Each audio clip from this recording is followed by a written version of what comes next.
کہ ہمارے ایسے ہی پروگرام دیکھنے کے لیے انجیلی میڈیا کو سبسکرائب کیجیے۔ آپ کی حوصلہ افزائی اور آپ کی آراء کا ہمیں انتظار رہے گا۔ تو آئیے چلتے ہیں واپس الیگزینڈر دی گریٹ اور خداوند یسوع مسیح کی زندگی کی طرف، اور آج ہم دیکھیں گے کہ ان دو عظیم ہستیوں کا کس طرح سے موازنہ کیا جا سکتا ہے۔ وہ کہ خداوند یسوع مسیح کی ذات مبارکہ اتنی عظیم ہے کہ ان کا کسی انسان کے ساتھ مقابلہ کرنا، موازنہ کرنا قطعاً موزوں نہیں ہے۔ لیکن آج ہم ذرا تاریخی حوالے سے صرف دیکھیں گے کہ خداوند یسوع مسیح اور الیگزینڈر نے دنیا میں کیا مقام پایا اور انہوں نے کیا وراثت چھوڑی۔ تو سب سے پہلے تو ہم دیکھتے ہیں کہ دونوں کی پیدائش کے حوالے سے دو باتیں بڑی ضروری ہیں۔ ایک تو یہ کہ دونوں کا ذکر بائبل مقدس میں ملتا ہے، جیسے میں نے پہلے عرض کیا کہ خداوند یسوع مسیح کے حوالے سے تو 50 سے زائد پیشن گوئیاں پرانے عہد نامہ میں ملتی ہیں، اور پھر نئے عہد نامے میں ان کی پیدائش سے لے کر ان کی تمام منسٹری کا حوالہ ہے۔ ان حوالوں کا ذکر کرنا ضروری نہیں کیونکہ آپ سب لوگ جانتے ہی ہیں۔ لیکن سکندر اعظم کے حوالے سے جیسے میں نے پہلے عرض کی کہ دانیل کی کتاب اور زکریا کا صحیفہ اور حزقیل کی کتاب میں ہمیں خاصی معلومات حاصل ہوتی ہیں۔ لیکن اس سے پہلے کہ ہم آگے بڑھیں، ایک بڑی ضروری چیز ہے جو میں آپ کے ساتھ شیئر کرنا چاہتا ہوں کہ عام طور پر سکندر اعظم کے بارے میں کہا جاتا ہے کہ سکندر اعظم یونانی یا سکندر یونانی، لیکن یہ ایک غلط تاثر ہے کیونکہ سکندر کا تعلق یونان سے نہیں بلکہ مقدونیہ یعنی میسیڈون سے تھا، اور اس لیے اسے سکندر یونانی کہنے کی بجائے سکندر مقدونیائی یا مقدونیہ کا سکندر یا میسیڈونین کہنا زیادہ مناسب ہوگا۔ کیونکہ ہوا یہ تھا کہ ابھی سکندر اور اس کے باپ فلپ نے یونان فتح نہیں کیا تھا۔ یہ واقعہ بعد میں ہوتا ہے کہ مقدونیہ یونان کو فتح کرتا ہے، اور وہ کسی نہ کسی وجہ سے سکندر کا نام یونان کے ساتھ منسوب کر دیا گیا، اور آج تک اسے سکندر یونانی ہی کہا جاتا ہے۔ سکندر اور خداوند یسوع مسیح دونوں کے حوالے سے جیسے کہ ہم جانتے ہیں خداوند یسوع مسیح کی ذات اقدس کے حوالے سے کہ ان کی پیدائش یا ان کی جو شخصیت تھی اس کے حوالے سے ہم یہ جانتے ہیں کہ ایک طرف تو ان کے زمینی دنیاوی ماں باپ تھے، یعنی کہ بایولوجیکل پیرنٹیج، اور ایک ہے ڈیوائن پیرنٹیج۔ ہمارا ایمان ہے، ہمارا عقیدہ ہے کہ خداوند یسوع مسیح مریم مقدسہ کے بطن سے پیدا ہوئے تو وہ ان کی زمینی دنیاوی ماں ٹھہری، لیکن یوسف اگرچہ کسی حد تک کسی سینس میں ہم کہہ سکتے ہیں کہ ان کے باپ تھے، لیکن بایولوجیکل فادر نہیں تھے، کیونکہ خداوند یسوع مسیح کے باپ جیسے کہ ہمارا عقیدہ ہے، ایمان ہے کہ وہ خدا کے بیٹے ہیں، اور ماں مریم مقدسہ ان کا وسیلہ بنی بایولوجیکل مدر ہونے کے لیے۔ لیکن یہی صورتحال، کچھ ایسی ہی صورتحال سکندر اعظم سے بھی منسوب ہے۔ سکندر اعظم کے بارے میں کہا جاتا ہے کہ جیسے کہ ہم جانتے ہیں کہ سکندر اعظم کا باپ فلپ تھا اور وہ ایک بادشاہ تھے، لیکن ان کی ماں کے حوالے سے ایک بڑی دلچسپ بات کہی جاتی ہے، اور سکندر کے باپ کے حوالے سے بھی اس کو ہم منسوب کر سکتے ہیں کہ سکندر کے ڈوئل پیرنٹیج تھے، یعنی کہ ایک تو زمینی اور ایک آسمانی تو نہیں کہہ سکتے، ہم یوں کہہ سکتے ہیں کہ دیو مالائی یا میتھولوجیکل ان کے پیرنٹیج بھی تھے۔ تو جبکہ دنیاوی پیرنٹ سکندر اعظم کے فلپ باپ تھا، اور ان کی ماں ہیرا اولمپیس بھی ایک بادشاہ کی بیٹی تھی، لیکن ان کے بارے میں یہ کہا جاتا ہے کہ سکندر اعظم کے میتھولوجیکل یعنی کہ دیو مالائی داستانوں میں جو قصے کہانیاں ہیں دیوی دیوتاؤں کی، ان کے حوالے سے کہا جاتا ہے کہ سکندر اعظم دراصل دیوی دیوتاؤں کی سنتان تھے۔ ان کا باپ فلپ دراصل اس نسل سے تعلق رکھتا تھا جو کہ دیوتا ہرکیولس اور ہرکیولس زوس سے، اور اس طرح سے جو دیو مالائی گریک میتھولوجی کی کہانیاں ہیں ان میں سے بڑے دیوتا ہرکیولس اور زوس،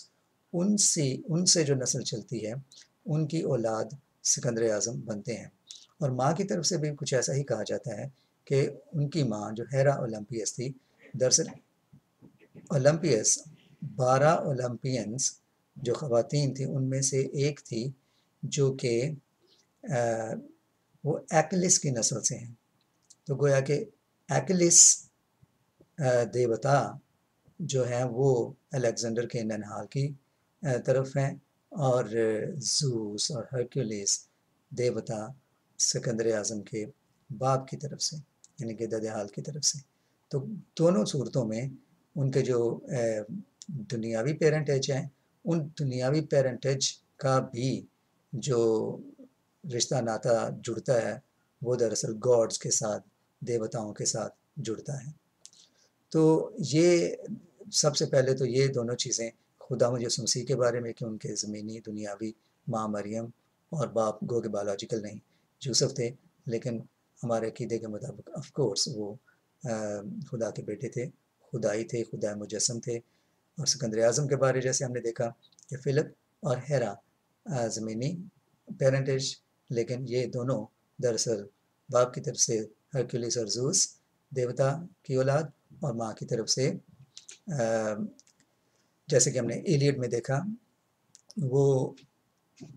ایکیلس دیوتا کی اولاد بنتے ہیں. تو یہ تو ان کے ڈیوائن پیرنٹیج کے حوالے سے بات ہوئی. آگے ہم چلتے ہیں کہ سکندر اور خدا یسوع مسیح کا بچپن یا لڑکپن کہہ لیجئے، ان کے بارے میں دونوں کے درمیان کیا مشابہت ہے اور کس طرح سے ان کا موازنہ کیا جا سکتا ہے. سکندر اعظم کے بارے کہا جاتا ہے کہ 13 برس کی عمر ہی میں ان کے باپ فلپ، کنگ فلپ نے انہیں شاگرد ٹھہرا دیا، شاگردی میں دے دیا. اور ان کے استاد کون تھے؟ یہ تاریخ کے بہت بڑے عالم، بہت بڑے مفکر، بہت بڑے فلاسفر ارسطو تھے. ارسطو کون تھے؟ یہ خود شاگرد تھے پلیٹو کے، جس نے اردو میں افلاطون کے نام سے جانتے ہیں. اور پلیٹو کون تھے؟ وہ سوکریٹس، سقراط کے شاگرد تھے. تو آپ اندازہ کیجئے کہ سکندر اعظم کی تعلیم کے پیچھے جو بڑا سلسلہ چلتا ہے وہ کیسے ہی بڑے عظیم ہستیاں تھیں، عظیم مفکر تھے، فلاسفر تھے، عالم تھے. تو اس سے آپ اندازہ کریں کہ سکندر کی تعلیم کے پیچھے کیا کیا ذہن، کیا کیا بڑے عظیم ذہن تھے. سکندر اعظم کو ان کی نوعمری میں ہی، جوانی میں ہی گھڑ سواری، نیزہ بازی، تلوار بازی اور جنگ کرنے کے دیگر جو فن ہیں، جو صلاحیتیں ہیں، وہ ان کو سکھائی گئیں. لیکن خدا یسوع مسیح کے حوالے سے جب ہم دیکھتے ہیں تو کہانی بالکل فرق ہے. خدا یسوع مسیح کے بارے میں ہمیں کچھ زیادہ معلومات بائبل مقدس میں سے نہیں ملتی، لیکن جو ملتی ہیں وہ ہمیں لوکا 2 باب اور 39 سے 52 آیت میں یہ بڑی مشہور آیت ہے، ہم سب جانتے ہیں، جس میں یہ لکھا ہے کہ اور یسوع حکمت اور قد و قامت میں اور خدا کی اور انسان کی مقبولیت میں ترقی کرتا گیا. تو یہی ہمارے پاس انفارمیشن ہے کہ خدا یسوع مسیح کی نوعمری یا جوانی کیسے بیتی. لیکن یہاں ایک بات بڑی ضروری ہے کہ جہاں سکندر اعظم نے تعلیم پائی بڑے بڑے استادوں سے، خدا یسوع مسیح اپنی نوعمری میں ہی، جیسے کہ ہم جانتے ہیں کہ جب ان کی والدہ ماجدہ اور یوسف ان کو ہیکل میں لے کر گیا تو وہ واپس چلے گئے، لیکن وہ پیچھے ہیکل میں ٹھہرے رہے. پھر ان کو ڈھونڈتے واپس آئے اور انہوں نے کیا دیکھا کہ خدا یسوع مسیح is a very young man, نوجوانی کے عالم میں ہی، نوعمری میں ہی وہ بیٹھے ہوئے فقی فریسیوں سے، شرع کے عالموں سے، بڑے بڑے عالموں کے ساتھ گفت و شنید کر رہے ہیں. یعنی کہ وہ تو استاد اسی وقت ہو گئے تھے جب کہ ان کی ابھی سیکھنے کی عمر تھی. اس کے بعد ہم چلتے ہیں سکندر اعظم کی زندگی اور خدا یسوع مسیح کی زندگی کے حوالے سے ایک اور جو اہم پڑاؤ ہوتا ہے وہ ہے شادی. سکندر اعظم کی شادی رخسانہ نامی خاتون سے ہوئی، اور رخسانہ فارس یعنی موجودہ ایران اور افغانستان جو سلطنت تھی اس سے اس کا تعلق تھا. اور جو افغانستان جسے آج ہم جانتے ہیں اس کا اس وقت قدیم نام تھا بیکٹریا،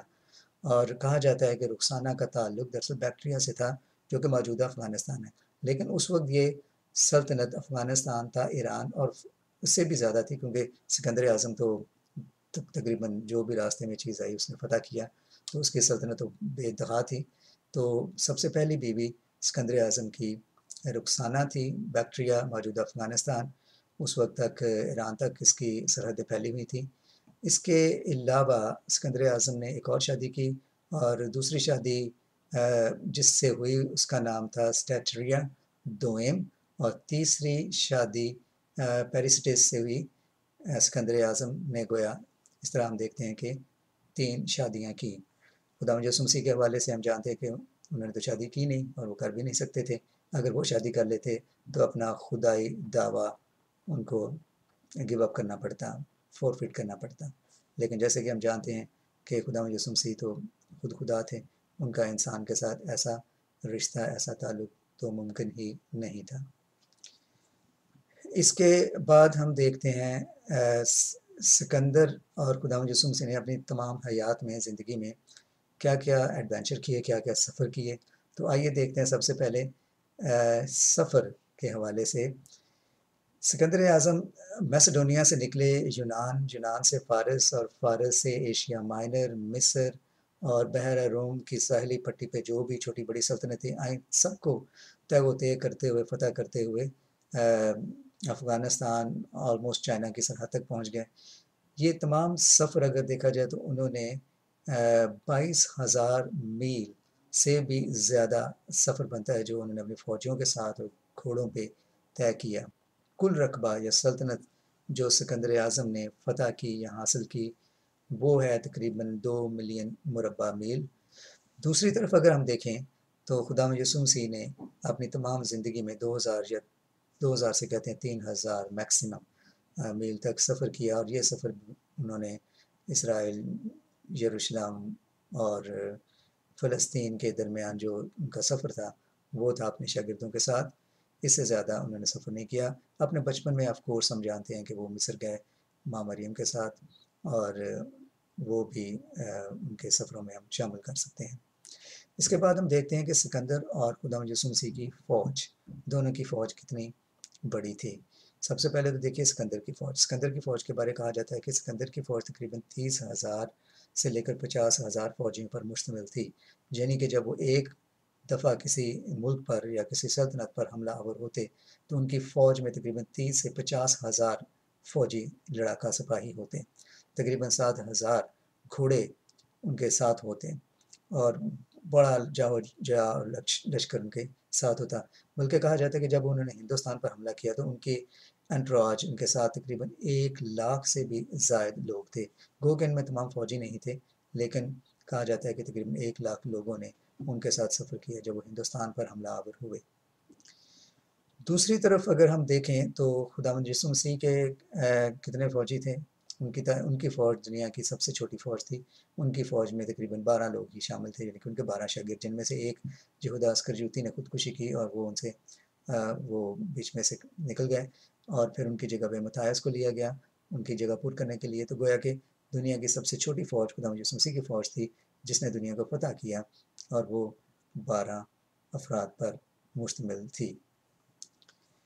ان 12 فوجیوں نے دنیا کیسے فتح کی اور ان کے ساتھ کیا ہوا، چلیں اس پہ بھی نظر مار لیتے ہیں۔ متی کے بارے میں کہا جاتا ہے کہ متی رسول فارس تک پہنچے، یعنی کہ ایران، اور ایتھوپیا بھی گئے، لیکن وہاں ان کو خنجر کے وار پہ شہید کیا گیا۔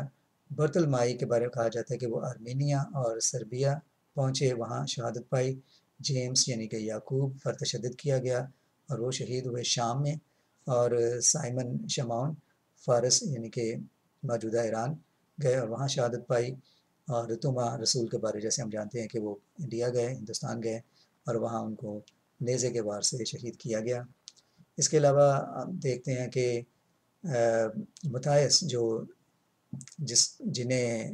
یہودا اسکریوتی کی جگہ پہ لیا گیا تھا، وہ شام میں جھیل کی منادی کرنے گئے اور وہاں انہوں نے شہادت پائی۔ پطرس رسول کے بارے جیسے ہم جانتے ہیں کہ روم میں نیرو کے ہاتھوں وہ ان کو مسلوب کیا گیا، اور ان کے ساتھ پولس رسول کو بھی وہاں ان کا سر قلم کیا گیا۔ لیکن یہ تمام 12 کے 12 شاگرد آخر کس وجہ سے اپنی جان ہتھیلی پہ ڈال کر اور اپنی جانوں کا نذرانہ دیا؟ اس لیے کیونکہ ان کو حکم یہ دیا گیا تھا کہ پس جا کر سب قوموں کو شاگرد بناؤ اور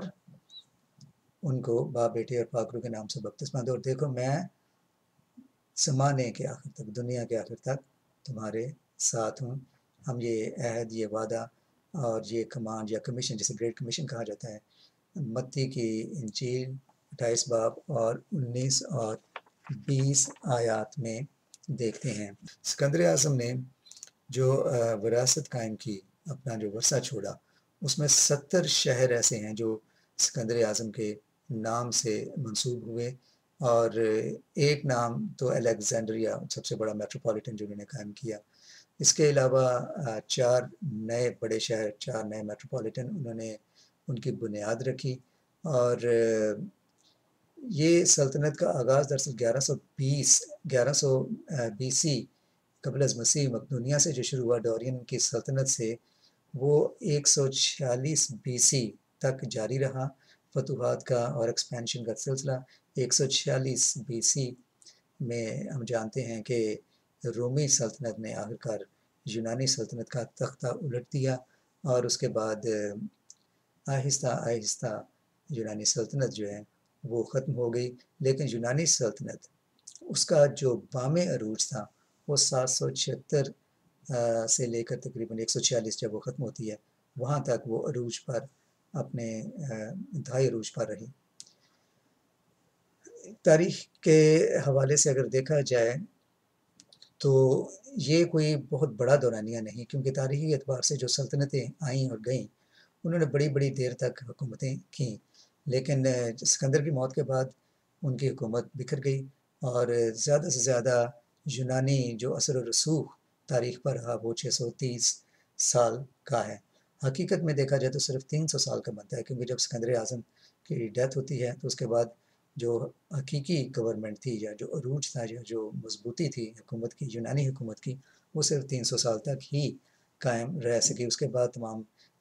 سلطنت جو اس کے حصے بکھرے ہونا شروع ہو گئے۔ تو گویا کہ جو یونان ہے، اس کی جو سپر پاور کی حیثیت ہے، وہ زیادہ سے زیادہ 300 سال تک ہی قائم رہ سکی۔ تو یوں ہم دیکھتے ہیں کہ دانیل نبی کے صحیفہ کے 11 باب کی جو 11 باب میں جو لکھا گیا ہے کہ سکندر اعظم کے حوالے سے جو نبوت کی گئی ہے کہ اس کی سلطنت جو ہے، اس کا دورانیہ کوئی بہت زیادہ نہیں ہوگا، اور یہ بھی کہ اس کا کوئی تخت نشین اس کے اپنے فیملی میں سے، اس کے اولاد میں سے نہیں ہوگا۔ اور ہم جانتے ہیں کہ سکندر اعظم کی حکومت جو ہے، اس کی وفات کے بعد 4 جرنیلوں میں بٹ گئی، اور وہ بھی آخرکار آہستہ آہستہ زوال پذیر ہو گئی۔ آئیے اب دیکھتے ہیں خداوند یسوع مسیح کی سلطنت کے حوالے سے۔ سب سے پہلے تو یہ ہے کہ خداوند یسوع مسیح نے فرمایا تھا کہ میری حکومت یا میری بادشاہت دنیا کی بادشاہت نہیں ہے۔ یہ ہم دیکھتے ہیں یوحنا 18 باب کی 36 آیت میں خداوند یسوع مسیح نے فرمایا کہ میری بادشاہی اس دنیا کی بادشاہی نہیں ہے۔ تو جہاں دیکھتے ہیں ہم سکندر اعظم کی بادشاہی بڑی وسیع و عریض اور بڑی عظیم اس دنیا کی بادشاہت تھی، تو خداوند یسوع مسیح کی بادشاہت بقول ان کے، جیسے کہ ہم جانتے ہیں کہ وہ دنیاوی بادشاہت کے لیے نہیں آئے تھے۔ اور اس کے علاوہ اگر ہم دیکھیں کہ زبور 72 اور 8 آیت میں لکھا ہے کہ اس کی سلطنت سمندر سے سمندر تک، بلکہ زمین کی انتہا تک ہوگی۔ تو یہاں سلطنت سے مراد دنیاوی سلطنت نہیں، بلکہ خداوند یسوع مسیح کے پیغام کی سلطنت ہے کہ وہ دنیا کے ہر کونے میں جائے گا، اور وہ گیا بھی ہے۔ دانیل نبی کے صحیفہ 17 باب اور 14 آیت میں بھی کچھ ایسا ہی مرقوم ہے کہ اس کی مملکت لازوال ہے، یعنی کہ اس کی مملکت سے مراد ہے کہ اس کا اثر و رسوخ، اس کے کلام کا اثر و رسوخ، اس کی ٹیچنگز، خداوند یسوع مسیح کی ٹیچنگ جو ہیں، وہ ان کی کنگڈم جو ہے وہ لازوال ہے۔ اور اس کے علاوہ ہم یہ بھی جانتے ہیں کہ کہ فلپیوں 2 باب 10 آیت میں لکھا ہے کہ ہر گھٹنا خداوند یسوع مسیح کے آگے جھکے گا۔ تو یہ ان کی سلطنت ہے کہ وہ جنگ و جدل کے ذریعے نہیں، بلکہ محبت اور امن و آشتی کا پیغام لے کے آئے، اور یہ ان کی سلطنت ہے، اور ہر گھٹنا ان کے آگے اسی حوالے سے جھکے گا، نہ کہ تلوار کے بل بوتے پر۔ سکندر اعظم کے جو فتوحات ہیں، جو ایڈونچرز ہیں، جو ان کی وارز ہیں، ان کے حوالے سے ایک بڑی اہم بات یہ ہے کہ جب وہ سور، یعنی کہ ٹائر، انگلش میں ٹائر، اردو میں سور، بائبل میں لکھا ہوا ہے سور، ترجمہ کیا گیا ہے، پہنچے، تو وہاں ایک مندر تھا جو ہرکیولس کے نام سے منسوب تھا، چونکہ سکندر اعظم کے دل میں دماغ میں یہ بات تھی اور ڈال دی گئی تھی کہ تو کوئی انسانی یا بشر نہیں ہے، تو ایک خدائی بشر ہے، تیرے اندر خداؤں کا خون ہے، تو دیوتاؤں کی اولاد ہے۔ تو چونکہ ٹائر میں سور میں ایک مندر تھا ہرکولیس کا، تو اس کی بڑی خواہش تھی کہ چونکہ میں اسی نسل سے ہوں دیوی دیوتاؤں کی، اور میرا باپ جو ہے ہرکولیس اور زوس، یہ میرے باپ دادا ہیں، تو وہاں جو مندر ہے میرے لیے بڑا ضروری ہے کہ میں وہاں جاؤں اور قربانی چڑھاؤں۔ اس لیے اس نے سور کے حکمران کو کہا، حاکم کو کہا کہ میں یہاں آ کر قربانی چڑھانا چاہتا ہوں۔ لیکن چونکہ وہ حاکم یا بادشاہ جانتا تھا کہ سکندر کتنا بہادر اور ظالم اور کتنا طاقتور ہے، اسے یقین تھا کہ جب یہ آئے گا تو یہ میری سلطنت میرے ہاتھ سے گئی۔ سکندر اعظم نے اسے درخواست کی کہ میں وہاں کی قربانی چڑھانا چاہتا ہوں، مجھے اجازت دیجیے۔ اس نے اجازت نہ دی تو پھر کیا ہوا کہ 7 ماہ تک سکندر اعظم نے اپنی فوجوں کے ساتھ سور کا دانہ پانی بند کر دیا اور ان کو محاصرے میں لے لیا، سیج جسے کہتے ہیں، 7 ماہ تک سیج وہاں رہا۔ 70,000 عورتیں اور بچوں کو سور کے حکمران نے حکم دیا کہ وہ وہاں سے چلے جائیں، کیونکہ اسے نظر آ رہا تھا کہ آگے جو حالات ہونے والے ہیں وہ نہایت ہی خوفناک اور خطرناک ہیں، کیونکہ اسے معلوم تھا کہ سکندر اعظم چڑھائی کرے گا اور نیست و نابود کر کے رکھ دے گا۔ 70,000 خواتین اور بچے وہاں سے نکل گئے اور 40,000 مرد، جنگجو مرد پیچھے رہ گئے۔ 7 ماہ کے محاصرے کے بعد سکندر اعظم بالآخر سور کے سلطنت کو، شہر کو فتح کرنے میں کامیاب ہوا، اور اس نے نہ صرف فتح کیا بلکہ شہر کی اینٹ سے اینٹ بجا دی، شہر کو جلا کر خاک کر دیا، خاکستر بنا دیا، اور جو فوجی تھے وہ تمام اس نے قتل کر دیے۔ اس طرح سے سور جو ہے وہ سکندر کے ہاتھ میں آ گیا۔ جو بچے اور عورتیں وہاں سے رخصت ہوئی تھیں، بعد میں ان کو سکندر کے فوجیوں نے غلام بنا لیا اور بیچ دیا۔ اگر دیکھا جائے تو یہ عین اسی طرح سے واقعہ ہوتا ہے جیسے کہ ہم بائبل مقدس میں دیکھتے ہیں۔ حزقیل کی کتاب میں ہمیں اس کا ذکر ملتا ہے، دانیل کے 11 باب میں ذکر ملتا ہے، زکریا کے صحیفے میں ہمیں ان باتوں کا ذکر ملتا ہے کہ کس طرح سے سکندر اعظم آئے گا اور شہر کو پلٹ کر رکھ دے گا، تباہ و برباد کر کے رکھ دے گا اور فتح یاب ہوگا۔ لیکن دیکھیے، اگر سکندر اعظم یہاں فتح یاب نہ ہوتا یا کہیں بھی کوئی بھی اس تمام واقعے میں کمی بیشی ہو جاتی تو کہانی بدل جاتی۔ اگر ایسا ہوتا تو جو کلام مقدس کی پیشن گوئی ہے وہ باطل ٹھہرتی،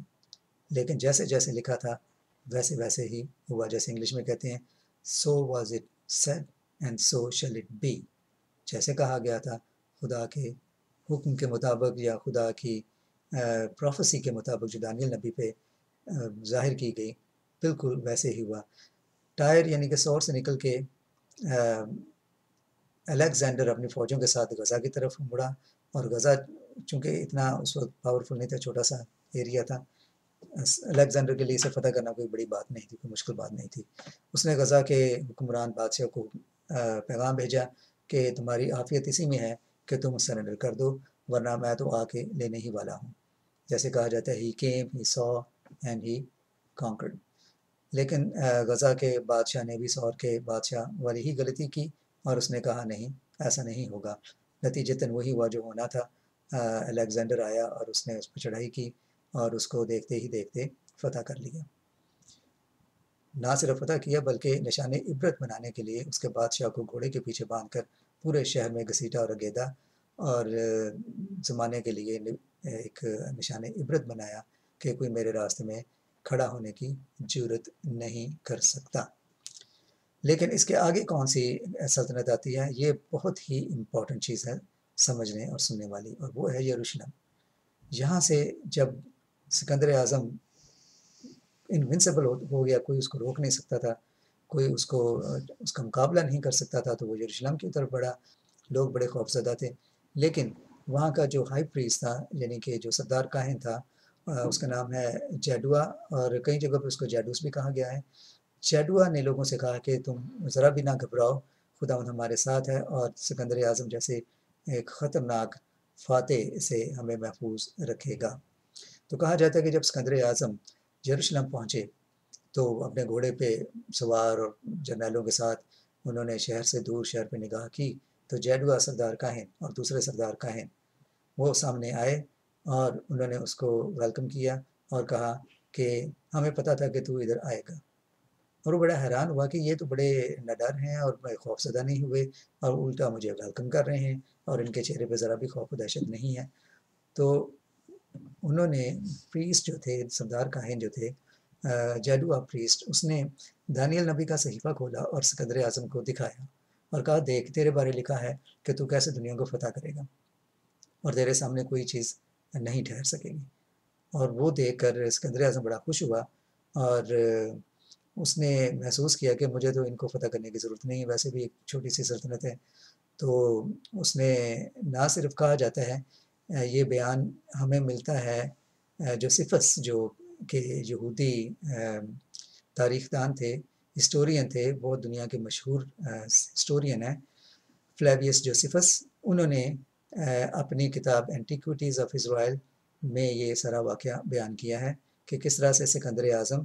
جب وہاں پہنچا تو نہ صرف اس نے یروشلم کو چھوڑ دیا بلکہ اس کو اسٹیٹس کو میں ہی رہنے دیا کہ جیسا ہے ویسے ہی رہے، اور وہاں سے سلامتی سے وہ واپس چلا گیا اور لوگوں نے سکھ کا چین کا سانس لیا اور خدا کے نام کو جلال دیا۔ تو اس طرح سے دیکھتے ہیں کہ یروشلم کو بالکل وہ انٹچڈ چھوڑ کر وہاں سے چلے گئے۔ یہاں ایک بات اور ضروری میں سمجھتا ہوں بیان کرنا کہ جو ایک جنرل تھے ان کا نام تھا پرمینیم،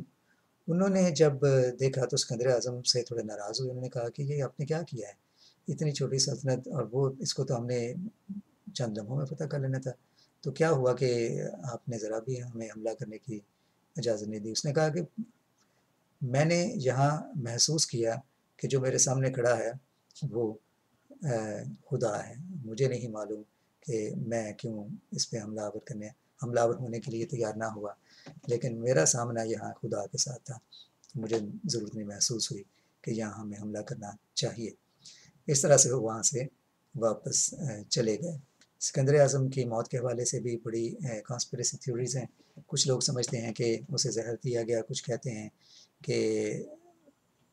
سازش کے تحت اسے قتل کیا گیا، کچھ کہتے ہیں کہ وہ بیمار پڑ گیا، اسے کوئی پراسرار قسم کا بخار لاحق ہو گیا تھا اور اچانک اس کی موت واقع ہوئی۔ کچھ لوگ یہ بھی سمجھتے ہیں کہ شاید کثرت شراب نوشی کی وجہ سے وہ مرا، لیکن جو بھی ہو 33 سال کی عمر میں ہی سکندر اعظم اس دنیا سے